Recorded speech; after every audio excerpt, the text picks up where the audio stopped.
starting in 5 seconds. Mr. Vice Chairman, Sir, these two bills now coming before us are coming after a big talk throughout the country by the government that major electoral reforms are being brought forward by the government. But I found that such a big effort is not being made by the government on this fundamental question. Mr. Minister, while explaining the objectives and reasons behind this legislation, stated that in bringing forward these amendments, the government had taken into account the total experience of the last 50 years, and on the basis of that experience, these amendments were being brought forward. He also claimed that they held consultations with the opposition political parties too, and that they held consultations in their party also, and after taking all these things into account, they had brought forth this legislation. Sir, before I go into the details of these things, I must say that the Election Commission is going to be a body which is absolutely neutral, and they are going to supervise the elections in the country. I do not want to say anything about them, but the reason given today for not holding parliamentary elections in states, my humble opinion, does not stand to logic. Only that much I want to say because I do not want to go beyond that. Coming to the other question of elections, it means that maximum democratic opinion has to be mobilized for those who are to govern the country. But the experience hitherto has been the central government has had democratic elections that under the present system of elections with 30% of votes, the electorate enables you to rule the country. Sometimes it may be 33% or it may be 40%. That means that majority of the electorate opinion is not giving you support to rule the country. Therefore, our party all along was saying that elections should be based on the principle of proportional representation, which is also called the list system. What are the merits? Merits are many. The main thing is that the country will be ruled by the will of the majority of voters.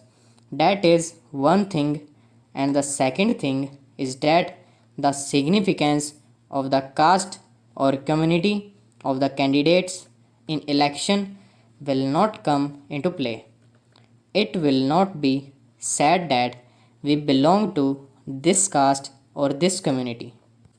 At the present moment, these things take precedence over the party to which the candidate belongs, which is relegated to the back position. It is the party which should come to the forefront. If we follow the system of proportional representation or the list system, it will be the party which will come to the forefront. There are many other malpractices associated with election which come into play during the elections. All these should be eliminated. Therefore, all along our suggestions have been that there should be proportional system of elections which has not been accepted. we talk about so many evils of the elections, that is muscle power, money power, and sometimes government using its own power to skirt the election processes, and at times this process is interrupted. I may here give an instance as to what happened in the recent elections in Tripura. We can understand normal rigging during elections, but this is the latest and the only event in the history of elections in India. A candidate was declared elected by the authorities that he has been so elected. The All India Radio broadcasted that man was elected. The Election Commission agreed that he has been elected. But the next morning, we read in the newspaper that some other person has been elected. Can you imagine this thing? In the Tripura elections, a candidate who had been elected and so announced on the All India Radio and also agreed by the Election Commission was declared defeated the next morning.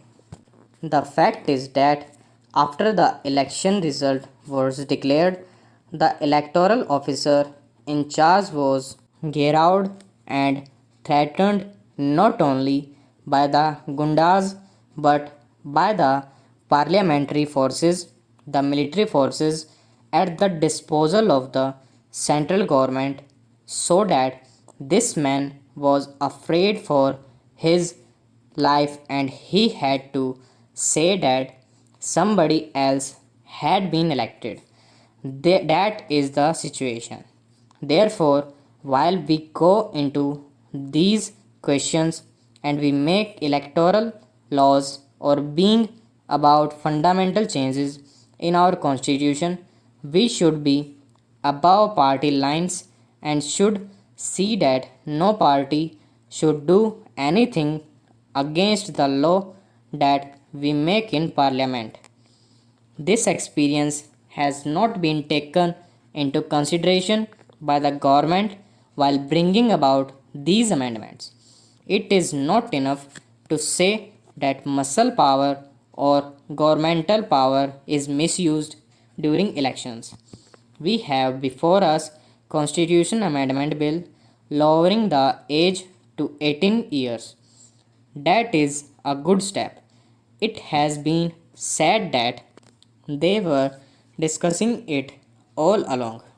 I do not mind what they had been discussing all along.